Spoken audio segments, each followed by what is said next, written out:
अस्सलाम वालेकुम स्टूडेंट्स, मैं आपको अपने यूट्यूब चैनल पे वेलकम करती हूँ। मुझे उम्मीद है कि आप सब लोग खैरियत से होंगे। स्टूडेंट, लास्ट एक्सरसाइज में हमने अपने यूनिट नंबर 1 के एक्सरसाइज नंबर 2 के क्वेश्चन नंबर 3 to 5 सॉल्व किए थे। इस वीडियो में हम अपने एक्सरसाइज नंबर 2 के क्वेश्चन नंबर 6 to 10 सॉल्व करेंगे। तो क्वेश्चन नंबर 6 को स्टार्ट करने से पहले हम उसका जो स्टेटमेंट है, क्वेश्चन है, उसको रीड कर लेंगे ताकि हमें पता चल जाए कि इस क्वेश्चन में हमसे क्या डिमांड की जा रही है और हमने क्या फाइंड करना है। The annual yield of mango orchard is 656,565 kg कि एनुअल यील्ड जो एक सालाना फसल है एक मैंगो ऑर्चर्ड की, मैंगो के बाग की, वो इतने केजी मैंगोज प्रोड्यूस होते हैं, वहाँ पर बनते हैं। In the second year the yield of mango orchard decrease by 100,984 kg। अगले ही साल में इतनी अमाउंट जो केजी में है उतने मैंगोज की जो पैदावार है वो कम होती है। डिक्रीज का मतलब है कम हो गई है, ठीक है। How much mangoes were produce in the second year. अगर पहले ईयर में इतने केजी मैंगोज प्रोड्यूस होते थे और सेकेंड ईयर में इतने केजी जो मैंगो हैं वो कम प्रोड्यूस हुए हैं, कम जो है ना वहाँ पर बने। तो अब हमने ये बताना है कि how much mango were produce in the second year, कि दूसरे साल में कितने मैंगोज प्रोड्यूस हुए। अगर इतने कम भी हुए इतने केजी में तो फिर भी कितने मैंगोज प्रोड्यूस हुए। तो यस, इसमें भी हम माइनस करेंगे। हम ग्रेटर वैल्यू में से जो कम अमाउंट में मैंगोज प्रोड्यूस हुए हैं केजीज में उनको माइनस कर देंगे। जो रिमेनिंग अमाउंट हमारे पास बच जाएगी वो हमारे पास उन मैंगोज का नंबर होगा केजी में जो सेकेंड ईयर में प्रोड्यूस हुए हैं। तो इसको सोल्यूशन स्टार्ट करते हैं। स्टूडेंट, जैसे मैंने आपको पहले बताया था कि स्टेटमेंट की या वर्ड प्रॉब्लम क्वेश्चंस को हम बिल्कुल भी डिफिकल्ट नहीं बनाएंगे, बल्कि इनकी स्टेटमेंट को बहुत इजी वर्ड्स में और क्वेश्चन में से ही पिक करेंगे, क्योंकि हमारा मकसद सिर्फ उन क्वेश्चंस को सॉल्व करना है, ना कि उनकी स्टेटमेंट को डिफिकल्ट बना के लिखना के बाद हम उसको बैठ के याद करते रहें। तो हम इसको सोल्यूशन को इस तरह से स्टार्ट करेंगे। The annual yield of mango orchard, तो यहाँ पर हम लिखेंगे कि annual yield of mango orchard, annual yield of mango orchard equals to 656,565 kg। ठीक हो गया। उसके बाद सेकंड स्टेटमेंट हम किस तरह से लिखेंगे, yield of mango orchard decrease by,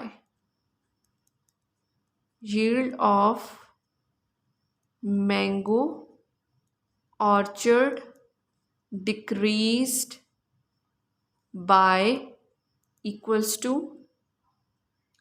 100,984 kg। Just हमने यहाँ पर सिंपल वर्ड्स में इनको लिख लिया। एंड जो लास्ट हमारा जो आंसर वो स्टेटमेंट है जिसमें हम क्वेश्चन मार्क लगाते हैं, mangoes were produce in the second year, तो हम यहाँ पर लिखेंगे mango was produced in second year. यही हमने फाइंड करना है। स्टेटमेंट हमने क्वेश्चन की लिख ली कि mango was produce in second year, तो यहाँ पर हम सामने क्वेश्चन मार्क मेंशन कर देंगे। अब हम क्या करेंगे, अपना प्लेस वैल्यू चार्ट बना लेंगे, उसके अंदर अपनी वैल्यूज़ को लिख लेंगे, 1s, 10s, 100, 1000, 10,000 एंड 100,000।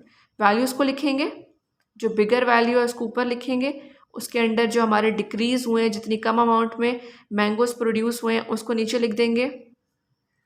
इनको माइनस कर लेंगे क्योंकि हमें पता है कि हमने लेफ्ट अमाउंट फाइंड करनी है, उसके लिए हमने माइनस करना है। 5 में से 4 माइनस करेंगे, हमारे पास 1 आ जाएगा।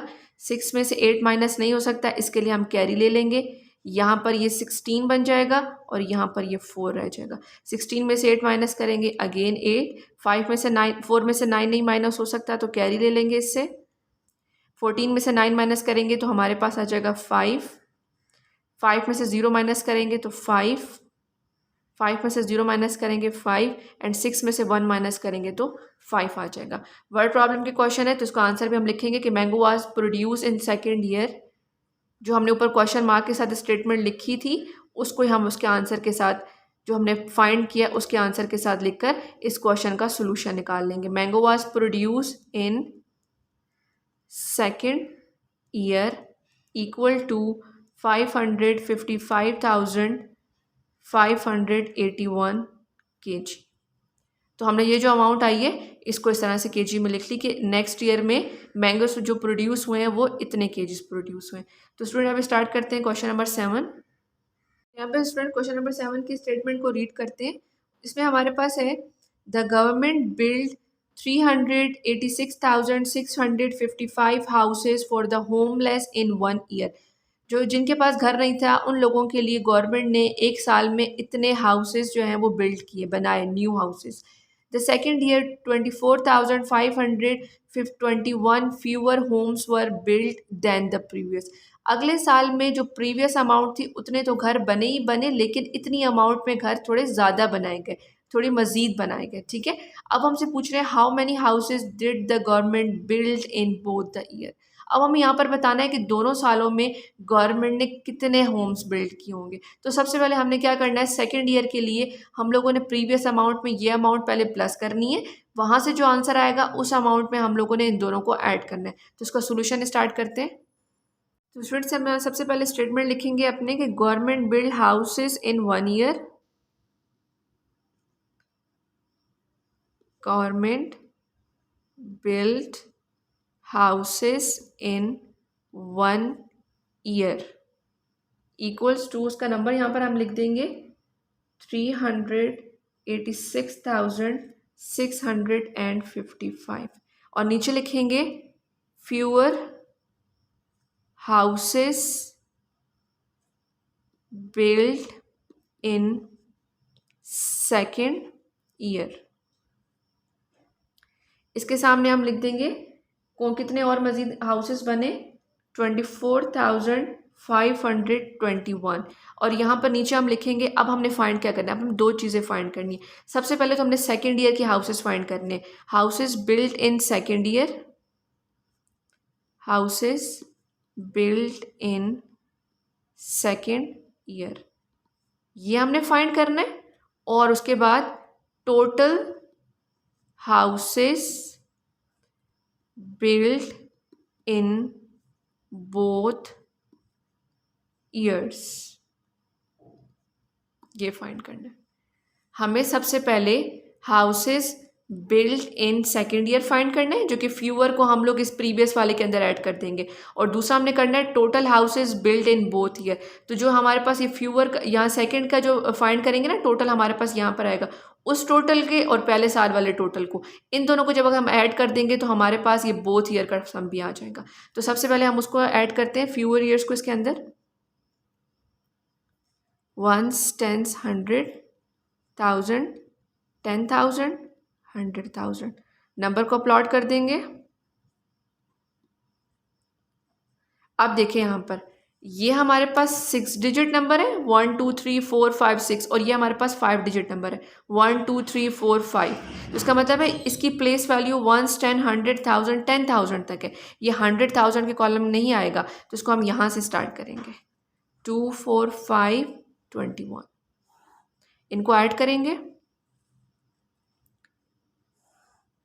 5 में 1 प्लस करेंगे 6, 7 + 2 5 + 2 7, 6 + 5 11, 6 + 4 10, 1 कैरी ऐड करेंगे 11, 8 + 2 10, 1 कैरी ऐड करेंगे 11, एंड 3 + 1 is 4। तो ये हमारे पास आ गया houses, fewer houses build in second year. अब हम क्या करेंगे, उसके साथ ही यहाँ लिख देंगे कि ये हमारे पास स्टेटमेंट आ गई, fewer houses build in second year. तो ये अमाउंट आ गई हमारे पास। अब हमने क्या करना है, अब हमने इस अमाउंट के साथ इसको और जो फर्स्ट ईयर की अमाउंट है, जो फर्स्ट ईयर में हाउसेस बिल्ट हुए थे, इन दोनों का सम कर लेना है। तो जो हमारी सेकंड स्टेटमेंट हम लिखी है ऊपर, total houses built in both years, तो वो हमारे पास फाइंड हो जाएंगी। इसके लिए भी हम जल्दी से प्लेस वैल्यू टेबल बना लेते हैं।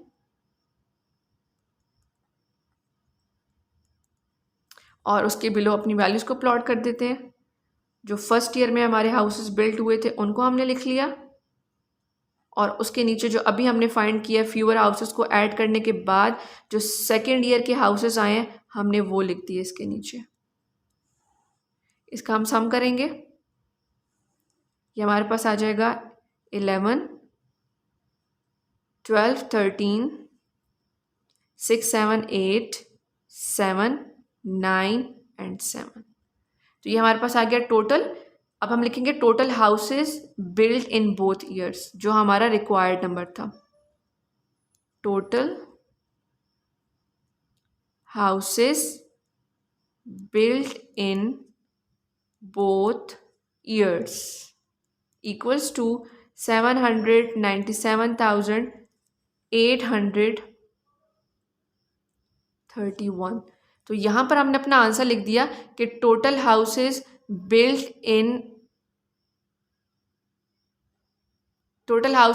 इन बोथ ईयर्स। तो हमारे पास ये आंसर आ गया। तो स्टूडेंट इसके साथ ही हमारा क्वेश्चन नंबर 7 कंप्लीट हो गया। अब हम स्टार्ट करते हैं क्वेश्चन नंबर 8। अब हमारे पास क्वेश्चन नंबर 8 है। Fatima has ₹9,54,888 in her bank account. If she withdraw ₹1,35,600 from the bank to buy a laptop, अगर फातिमा के अकाउंट में टोटल इतनी अमाउंट इस टाइम पे है और उसने इतनी अमाउंट 1,35,600 विदड्रॉ करवाई, निकलवा ली अपने बैंक से लैपटॉप बाय करने के लिए, तो how much money is she left with, तो उसके पास रिमेनिंग कितनी अमाउंट रह गई होगी। यस बिल्कुल, जब हम टोटल में से किसी स्पेसिफिक या पर्टिकुलर अमाउंट को माइनस करते हैं और उसके बाद लेफ्ट अमाउंट जो हम पूछते हैं कितनी रह गई है, क्वेश्चन में पूछा जाता है, तो उसका मतलब होता है वहाँ पर हमने माइनस करना है। तो इस क्वेश्चन को स्टार्ट करते हैं। अब इसको हम यहाँ पर लिखेंगे amount in her account, total amount in her account. Simple statement कि टोटल अमाउंट उसके पास कितनी थी उसके अकाउंट में, हम वो लिख दें यहाँ पर, वो आ जाएगी हमारे पास ₹9,54,888 और उसके बाद लिख देंगे शी विदड्रॉ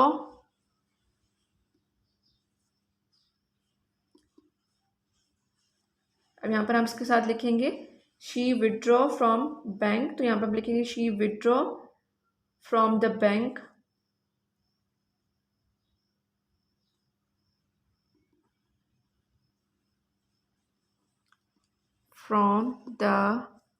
बैंक कितनी अमाउंट है वो रुपीस में हम लिख देंगे विच इज़ 1,35,600 और उसके बाद लिखेंगे amount left, how much money is she left with, तो हम यहाँ पे लिखेंगे amount left equals to question mark. हो गया। यहाँ पर हम सिंपल, अब हम यहाँ पर ये चीज़ लिखेंगे। आप क्या करेंगे, आप इसकी अपने यहाँ पर मेंशन करेंगे प्लेस वैल्यू टेबल, क्योंकि ये हमारे पास रुपीस में है, पाकिस्तानी में है, तो ये हमारे पास पाकिस्तानी प्लेस वैल्यू टेबल बनेगा। 1 10 100 1000 10,000 लाख 10 लाख। ठीक है, हमारे पास अमाउंट कितनी है 1 2 3 4 5 6, तो 1 10 100 1000 10,000 लाख, लाख से स्टार्ट करेंगे।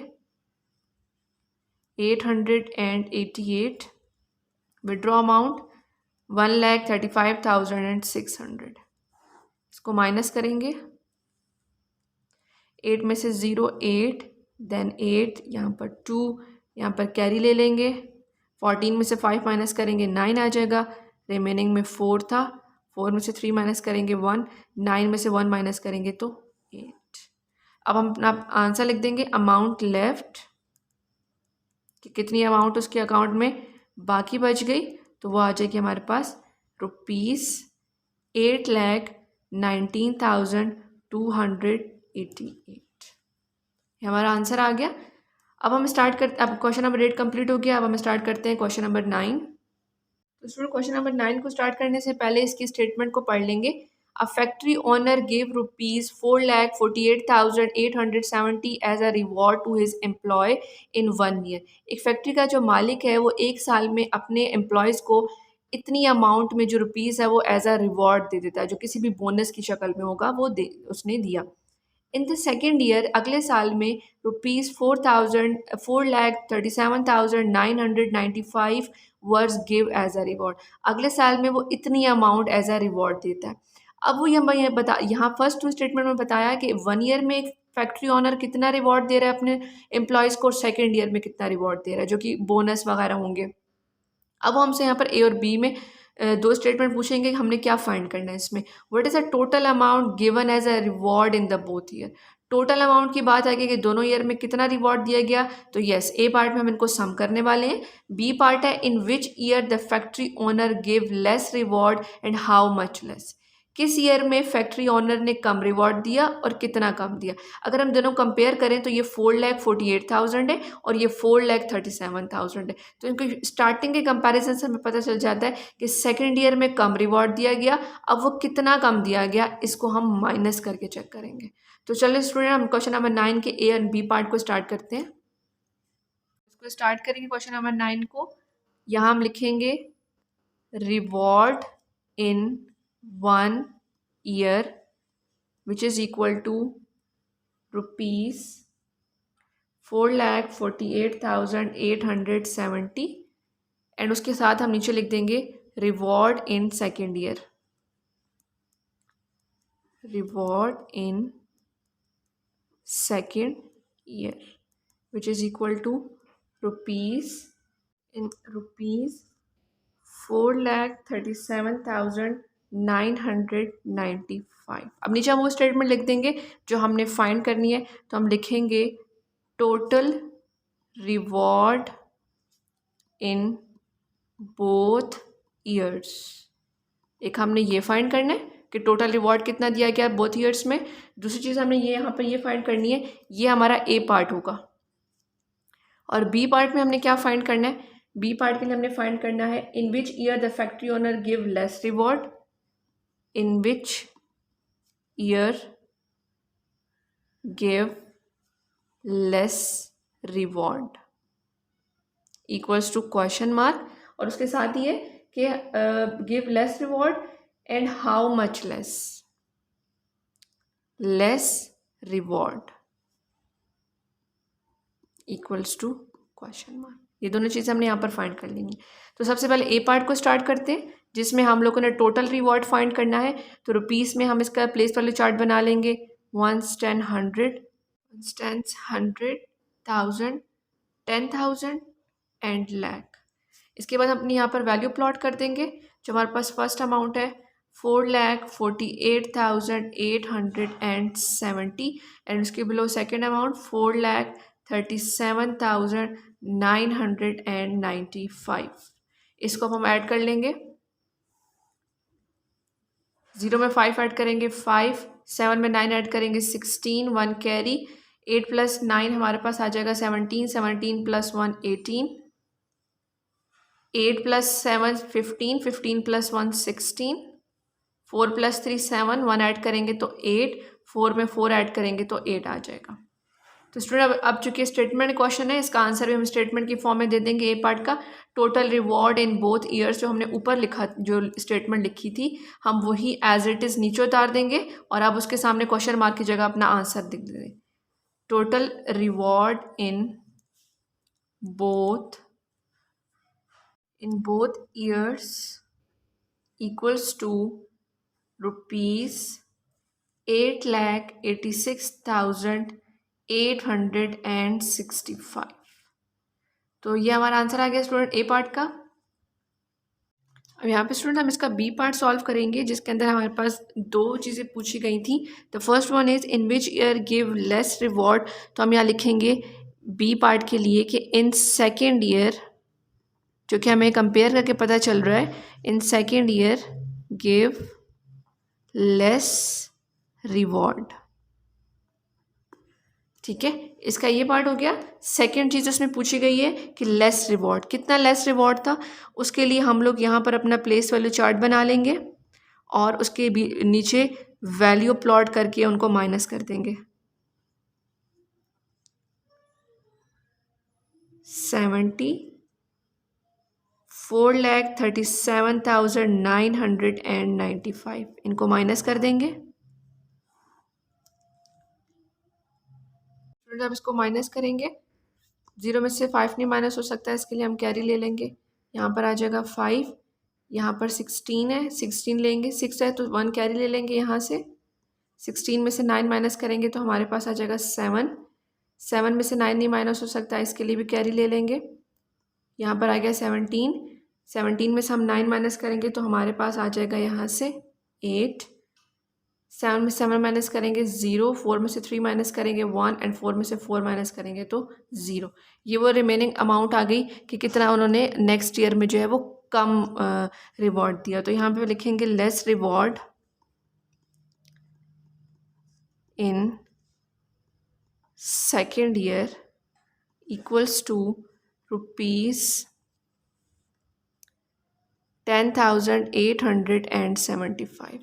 इसका मतलब है कि लेस रिवॉर्ड दिया गया सेकेंड ईयर में, कितना लेस दिया गया उतनी हमने यहाँ पर अमाउंट लिख ली कि दोनों का ईयर के कंपैरिजन में हमें कितना लेस अमाउंट मिला सेकेंड ईयर में एम्प्लॉयज़ को एक कंपनी ऑनर ने दिया। इसके साथ ही क्वेश्चन नंबर 9 कंप्लीट हो गया। हम स्टार्ट करेंगे क्वेश्चन नंबर 10। तो स्टूडेंट क्वेश्चन नंबर 10 को स्टार्ट करने से पहले इसका ओवरव्यू कर लेंगे। फरहान डोनेट्स ₹6 लाख टू ईदी ऑर्गेनाइजेशन। जो फरहान है उसने 6 लाख रुपीज़ 2 ईदी ऑर्गेनाइजेशन को डोनेट किए। इफ़ ही पेज ₹3,85,990 टू 1 ईदी ऑर्गेनाइजेशन, अगर वो इतनी अमाउंट एक ईदी ऑर्गेनाइजेशन को देता है, डोनेट करता है, then how much will be pay to the other organisation. अगर इस टोटल में से वो इतनी अमाउंट एक ईदी ऑर्गेनाइजेशन को देता है तो वो दूसरी ईदी ऑर्गेनाइजेशन को कितनी अमाउंट देगा। तो हम लोग क्या करेंगे, इस टोटल में से इस 1 ईदी ऑर्गेनाइजेशन की जो डोनेशन है उसको माइनस कर देंगे तो हमारे पास जो सेकंड ईदी ऑर्गेनाइजेशन की डोनेशन है उसकी अमाउंट आ जाएगी। तो इसको सोल्यूशन स्टार्ट करते हैं। यहाँ से हम स्टार्ट करते हैं। फरहान डोनेट्स टू ईदी ऑर्गेनाइजेशन, टू ईदी ऑर्गेनाइजेशंस इक्वल्स टू ₹6 लाख। उसके बाद हम लिखेंगे ही डोनेट टू 1 ईदी ऑर्गेनाइजेशन, he donate to 1 ईदी ऑर्गेनाइजेशन equals to ₹3,85,990। और अपने हमने फाइंड क्या करना है, he donate to सेकेंड ईदी organisation, he donate to second ईदी organisation equals to question mark. ये वो अमाउंट है जो हमने फाइंड करनी है। अब हम अपना प्लेस वैल्यू चार्ट बना लेंगे और उसके साथ इसको प्लेस करके इन वैल्यूज़ को माइनस कर देंगे। पाकिस्तानी प्लेस वैल्यू चार्ट बनेगा 1s, 10, 100, 1000, 10,000 एंड लाख। 6 लाख, 6 का अमाउंट लाख में, बाकी सारे रिमेनिंग 0। 3,85,990। इनको माइनस करेंगे, 0 में से 0 माइनस करेंगे 0। यहाँ से माइनस करने के लिए 9 0 में से माइनस नहीं हो सकता, हमने कैरी लेना है, बट यहाँ पे कोई अमाउंट नहीं है, यहाँ पर भी नहीं है, यहाँ पर भी नहीं है, तो ये कैरी यहाँ से मूव करके आएगा। यहाँ पर 10 बन जाएगा, बट प्रीवियस को भी चाहिए तो अब यहाँ पर 10, उससे प्रीवियस को भी कैरी चाहिए तो यहाँ पर 10, उससे प्रीवियस को भी कैरी चाहिए यहाँ तक, तो अब यहाँ पर 10 रह जाएगा, बाकी सबके ऊपर 9 9 9 आ जाएगा। 10 में से 9 माइनस करेंगे तो 1 आ जाएगा, 9 में से 9 माइनस होगा 0, 9 में से 5 माइनस करेंगे तो 4, 9 में से 8 माइनस करेंगे तो 1 आ जाएगा हमारे पास, और 5 में से 3 माइनस करेंगे तो 2 आ जाएगा। अब हम इसका आंसर लिखेंगे, he donate to second ईदी organisation, he donate to second ईदी ऑर्गेनाइजेशन equals to ₹2,14,010। जो यहाँ पर हमने फाइंड किया उसको हमने यहाँ पर नीचे आंसर में लिख दिया। तो स्टूडेंट्स के साथ ही हमारा क्वेश्चन नंबर 10 एक्सरसाइज नंबर 2 को कंप्लीट हो गया। एक्सरसाइज नंबर 2 यहाँ पर कंप्लीट होती है। मुझे उम्मीद है कि आपको मेरी वीडियो पसंद आई होंगी। मेरी वीडियो को लाइक ज़रूर कीजिएगा और अपने फ्रेंड सर्कल में ज़्यादा से ज़्यादा शेयर करें इन वीडियो को। और मेरे चैनल को सब्सक्राइब करना ना भूलिएगा और बेल आइकन लाजमी प्रेस कर दीजिएगा ताकि मेरी न्यू आने वाली लेटेस्ट वीडियो की नोटिफिकेशन आपको टाइमली मिलती रहे। Thank you so much for watching. अपना बहुत ख्याल रखिएगा। अल्लाह हाफिज़।